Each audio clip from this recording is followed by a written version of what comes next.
Praise lord. దేవునికి స్తోత్రం. మనం ఈ యొక్క ఛానల్ ద్వారా ఏం చెప్తున్నామంటే అనేకమైనటువంటి బైబిల్లోని సత్యాలు కొద్దిగా డెప్త్కి చదువుతూ వాటి గురించినటువంటి సారాంశాలను వివరణాత్మకంగా సందేశాత్మకంగా తెలియచేసుకుంటూ వస్తున్నాం కదా. అందులో భాగంగా గతంలో మనం నదుల గురించి మాట్లాడుకున్నాము. అయితే ఇదే ఏదేను వనంలో మనకు ప్రముఖమైనటువంటి మరొక చెప్పుకోదగ్గటువంటి వ్యక్తి అని చెప్పాలి, శక్తి అని చెప్పాలి, దుష్టుడు, అపవాది సాతాను. ఆ సాతాను యొక్క సమూహం, పడద్రోయబడినటువంటి దూతలు, వీటి యొక్క రాజ్యం ఏంటో, భూలోకంలో వీళ్ళు చేస్తున్న పనులేంటో, బిగినింగ్ నుంచి వాటి యొక్క లైఫ్ హిస్టరీ ఒకసారి మనం చూద్దాం. అనగా దుష్టుని యొక్క సాతాను తెలియనటువంటి క్రైస్తవులు లేరు.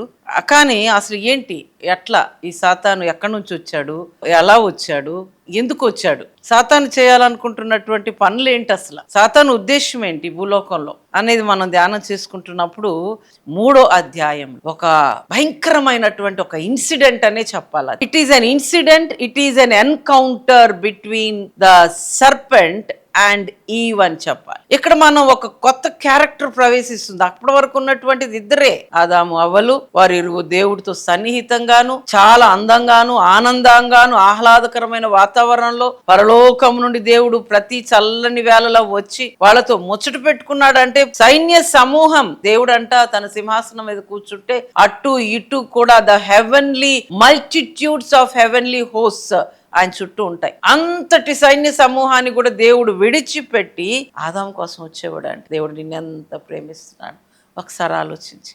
అక్కడ ఆదాము, ఇవాళ మనం అంత ప్రేమ గల ఆ దేవుణ్ణి, మన దేవుడి ప్రేమను మనకు దూరం చేయటానికి ఈ మానవుణ్ణి ఎంత ప్రేమిస్తున్నాడు దేవుడు. కాబట్టి ఇతన్ని, వీళ్ళిద్దరిని, వీళ్ళ ప్రేమల్ని, వీళ్ళ అనుబంధాలని నేను చెడగొట్టాలి. దేవుడికి ఇష్టమైంది మనిషి కాబట్టి ఆ ఇష్టమైన మనిషిని నేను దూరం చేయాలి అనేది సాతాను యొక్క సంకల్పం. ఈ సర్పము అంటే ఆదికాండము 3వ అధ్యాయం 1వ వచనంలో చూస్తాము, దేవుడైన యెహోవా చేసిన సమస్త జంతువులలో సర్పము యుక్తి గలదై ఉండెను.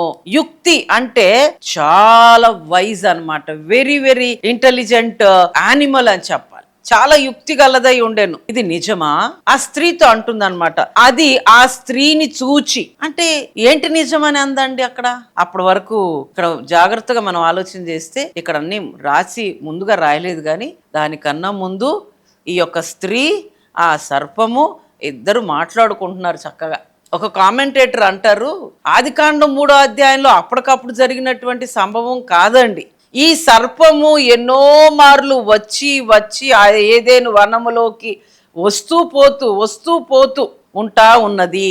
అంతేకాదు, వీళ్ళు ఎప్పుడు దొరుకుతారా అంటే ఎప్పుడు ఈ చెట్టు దగ్గరికి వస్తారా అనే కాపు కాసుకుంటూ జాగ్రత్తగా ఉండాలి. సాతాను మాటు వేస్తుంది, కాపు కాసుకుంటుంది, ఎవరిని ఎలా పట్టుకోవాలా చూస్తుంది. దేవుని ప్రేమ నుంచి మనల్ని ఎడబాపు వాడు ఎవరు లేడు. కానీ ఆ రోజున అప్పుడున్న ప్రేమని ఈ యొక్క దుష్టుడు, ఈ యొక్క సర్పెంట్ నిజమా అంటే మాట్లాడిందా. ఇక్కడ పాము, నేను ఒక మాట అంట, పాము మనం పాము అంటాం, సర్పం అంటున్నాం. ఇంతకీ పాము సర్పము ఒకటేనా? ఒకసారి మనం ఆలోచన చేద్దాం. మాట్లాడిందా? మనం చూస్తున్న పాములు, ఆ రోజు ఏదేను వనంలోకి వచ్చిన సర్పము ఆర్ బోత్ ద సేమ్, ఒకటి. నంబర్ 2, ఏదేను వనంలోకి ఇది నిజమా అనే ఎంట్రీ వర్డ్ అది అనుకుంటున్నారా? స్టార్టింగ్ వచనంలో ఆ స్త్రీని చూచి ఇది నిజమా అందంటే దానికన్నా ముందు స్త్రీ ఏదో మాట్లాడిందనే కదా అర్థం. అంటే దానికన్నా ముందు స్త్రీ ఎన్నో మార్లు మాట్లాడి ఉండొచ్చు, ఎన్నో మార్లు వీళ్ళు ఇరువురి మధ్య సంభాషణ జరిగి ఉండొచ్చు, ఎంతో చర్చ జరిగి ఉండొచ్చు. అంటే మనిషిని పడవేయటానికి మాటలు పెట్టుకుంటాడు సాతాను. ఈ యొక్క సర్పం మాట్లాడుతుందా? ఇక్కడ సర్పము అంటే ఇట్ ఈజ్ రిప్రజెంటింగ్ సాటన్, సాతానుని సూచిస్తుంది. అది అనేకమైన యుక్తులు కుయుక్తులు చేస్తూ మనిషిని పడదోస్తూ వచ్చింది. సాతాను మాట్లాడలేదు. పాము ఇప్పుడు మాట్లాడుతుందా? మనతో మాట్లాడదు. కానీ ప్రవేశించినటువంటి సాతాను మాట్లాడగలడు. ఈ సాతాను గురించి చాలా మనం ఒకసారి, నేను ఇప్పుడు సర్పం గురించి కొద్దిగా వివరంగా చెప్పాలని అనుకుంటున్నాను. కొంతమంది కామెంటేటర్స్ ఇక్కడ మనం కానీ చూస్తే, ఇంటర్ప్రిటేటర్స్ బైబిల్లో ఈ యొక్క పాము లేక సర్పము నడిచేదా? ఎందుకంటే అనగా సర్పముకు కాళ్ళు ఉన్నాయా? ఈ సర్పము చెట్టెక్కింది, దేవుడైన యెహోవా దానిని శపించిన తర్వాతే అది నేల మీద పాకింది అంటే దానికన్నా ముందు దానికి కాళ్ళు ఉన్నాయి అనేది కొంతమంది అంటారు. సైంటిఫిక్ ఎవిడెన్స్ ఏం చెప్తుందో తెలుసా? For millions of years according to science దానికి చిన్నపాటి కాళ్ళు ఉన్నాయి అనేది ఒక మాటలో చూస్తాం. కానీ బైబిల్ ఏం చెప్తుందంటే అది శపించబడిన తర్వాత అది పాకింది. మనం ప్రకటన గ్రంథంలో చూస్తాం, ఘట్ట సర్పము అనే పదాన్ని మనం చూస్తాం. సర్పం అని ఎందుకు అన్నారు? ఏదేను వనంలో పాము అనొచ్చు కదా అంటే, ఈ యొక్క పాము అనే పదాన్ని జనరల్ గా వాడతాం మనం, మన వాడుక భాషలో.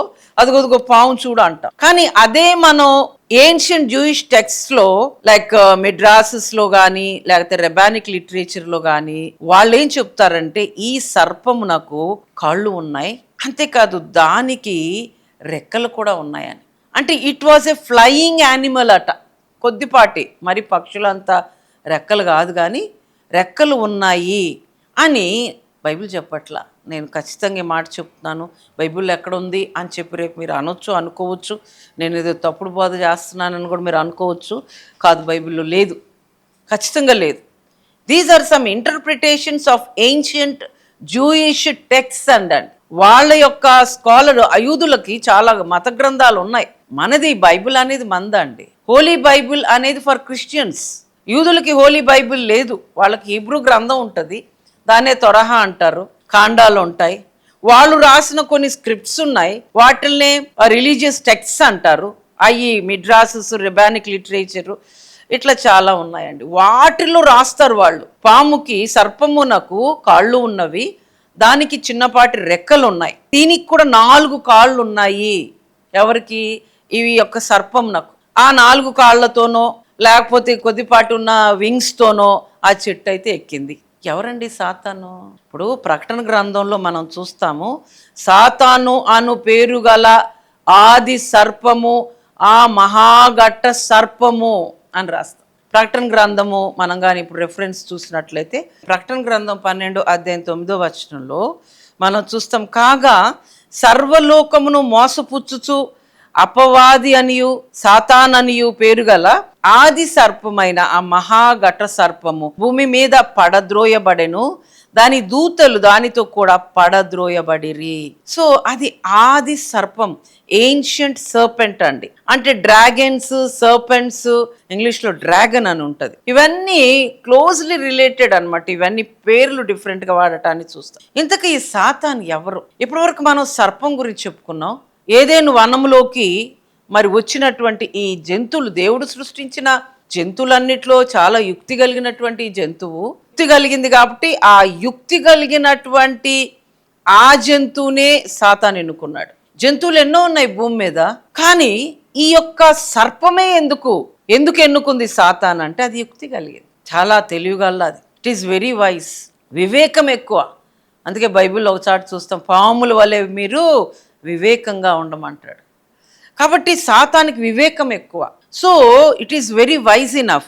ఈ సాతాను అక్కడికి వెళ్ళటం కోసం, అవ్వని పడద్రోయడం కోసం, ఇది నిజమా అని అనుమానాన్ని రేపటం కోసం, అప్పటి వరకు దేవుడితో ఉన్నటువంటి ఆ చక్కటి అనుబంధం, ప్రేమానుబంధాల్ని విచ్ఛిన్నం చేయటం కోసం, దేవుని గాయపరచడం కోసం, ఇదంతా సాతాను ఎందుకు చేసిందంటే దేవుణ్ణి గాయపరచాలి, దేవుడు బాధపడాలి, దేవుడు దుఃఖపడాలి, దేవుడు వేదన పడాలి. దేవుడు వేదన పడాలి అంటే ఇదిగో వీళ్ళని నేను టార్గెట్ చేసుకుంటే సరిపోతుంది. జాగ్రత్తగా విందాం. సాతాను మన జీవితంలో ఇలాంటి ఆ రోజున ఏదైనా వనంలో చేయటం కాదండి, ఇప్పుడు మనతో ఎవ్రీడే అందరితోనూ ఇలాంటివే చేపిస్తుంది. సో సాతాను చాలా యుక్తి గలది. అయితే ఈ యొక్క సాతాను ఈ యొక్క సర్పంలోకి ప్రవేశించటానికన్నా ముందు ఎవరండి సాతాను? చాలా మంది అడుగుతారా, సాతాను లేదు అసలు. ఎవరు చెప్పారు సాతాను ఉన్నది? సాతానే ఉన్నాడు. ఎవరు అంటే ఈ సాతాను వెరీ హై ర్యాంక్డ్ ఏంజెల్ అండి. ఈ సాతాను ఎవరో కాదు, ఒక దూత, అందమైనటువంటి చక్కటి దూత. దేవుని దగ్గర గర్వించి దేవుని మీద తిరుగుబాటు చేసి పడద్రోయబడినటువంటి ఒక దుష్టుడు. అంటే ఇంకో మాటలు చెప్పాలంటే లూసిఫర్ అనే పదం మన తెలుగు బైబిల్లో ఉండదు, కానీ యెషయా గ్రంథంగా చూసామనుకోండి 14వ అధ్యాయంలో అసలు ఎంత ఎంత చక్కటి లక్షణాలు ఉన్నటువంటి వాడో ఈ యొక్క దుష్టుడు. చక్కటి లక్షణాలు అంటే దేవుడి దగ్గర ఉన్నప్పుడు అండి. దేవుడి దగ్గర ఉన్నప్పుడు యెషయా రాస్తూ అంటాడు, భక్తుడైన ప్రవక్త అయిన యెషయా రాస్తూ అంటాడు 14వ అధ్యాయం 12వ వచనం నుంచి చూస్తే, తేజో నక్షత్రమా వేకువ చుక్క, తేజో నక్షత్రమా మార్నింగ్ స్టార్, ఇంగ్లీష్లో ఓ లూసిఫర్ అని ఉంటుంది. సో ఈ తేజో నక్షత్రం ఎవరు? ఈ వేకు చుక్క ఎవరు? సాతాను. నీవెట్లు ఆకాశం నుండి పడితివి, జనములను పడగొట్టిన నీవు నేల మట్టము వరకు ఎట్లు నరకబడితివి. ఎక్కడి వరకు నరకబడిందంటే నేల మట్టానికి. అంటే ఈ సాతాను దూత, అవును దూత. ఎలాంటి దూత? అందమైన దూత. కానీ పరలోకంలో ఒక యుద్ధం జరిగింది. లూసిఫర్స్ రిబల్షన్ వాజ్ నాట్ ఐసోలేటెడ్. ఇక్కడ కానీ మనం చూస్తే ఈ ఏంజల్స్ అన్నిటినీ కలిపేసుకొనిది దేవుడి మీద తిరుగుబాటు చేసి గర్వించినప్పుడు చూడండి, ఇదే వచనాల్లో చూస్తాము. 13వ వచనంలో మనం చూస్తాం, నేను ఎలా గర్వించిందో చూడండి. నేను ఆకాశమునకు ఎక్కిపోదును, దేవుని నక్షత్రములకు పైగా నా సింహాసనమును హెచ్చించుదును. దేవుని నక్షత్రములకు పైగట ఈ యొక్క దూత అనగా లూసిఫరు తన సింహాసనాన్ని హెచ్చించుకుంటాడట. అంటే దేవుడి కన్నా హెచ్చు ఘనతని, హెచ్చు వైభవాన్ని, హెచ్చుగా ఆ మహిమను కోరుకున్నాడు ఈ సాతాను. అనగా ఒక దూత దేవుని దగ్గర ఉన్నటువంటి అనేకమైన దూతల్లో ఈ దూత కోరుకున్నది ఏంటంటే, దేవుని కన్నా నేను ఎక్కువగా, దేవుని నక్షత్రములు దేవునివి, నక్షత్రములకు పైగా నా సింహాసనంను హెచ్చించుకుంటా, నా సింహాసనాన్ని నేను హెచ్చించుకుంటాను. నక్షత్రములు అంటే కొన్ని ట్రాన్స్లేషన్స్లో నక్షత్రాలని దూతలతో కూడా మాట్లాడతారు. ఉత్తర దిక్కునను సభా పర్వతం మీద కూర్చుంటాను, మేఘమండలం మీదకి ఎక్కుదును, మహోన్నతునితో నన్ను సమానునిగా చేసుకొందును అని నువ్వు అనుకున్నావు కదా మనసులో. దేవుడు అంటున్నాడు, నువ్వు అనుకున్నావు కదా, నీ మనసులో నువ్వు ఏమనుకున్నావో నాకు తెలుసు, దేవుడికి అన్నీ తెలుసు. నువ్వేమనుకుంటున్నావో, నేనేమనుకుంటున్నానో, మన మనసులు ఎలా తిరుగుతున్నాయో, మన మనసులు ఏం చేస్తున్నాయో, మన ఆలోచనలు ఎలా ఉంటున్నాయి, మన తలంపులు ఎలా ఉంటున్నాయి, అన్నీ చూస్తున్నాడండి దేవుడు. God knows everything. కాబట్టి ఆలోచన నీకు పుట్టక మునిపే నువ్వేం ఆలోచన చేయబోతున్నావో కూడా నాకు తెలుసు అంటాడు దేవుడు. ఈ మాటల వల్ల మీరు ఆశీర్వదించబడ్డారని, ఈ మాటల్ని మీరు మనసుకు తీసుకొని మీ జీవితాల్ని సరిచేసుకుంటారని ఆశపడుతూ నా మాటలు ముగిస్తున్నాను. దేవుడి మాటలు దీవించును గాక. ఆమేన్.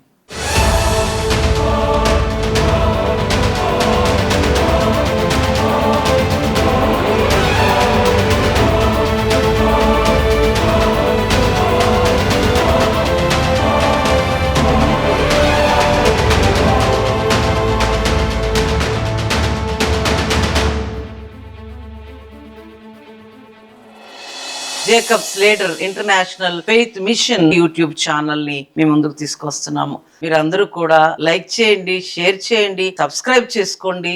దేవుడి మాటలు దీవించును గాక. ఆమేన్.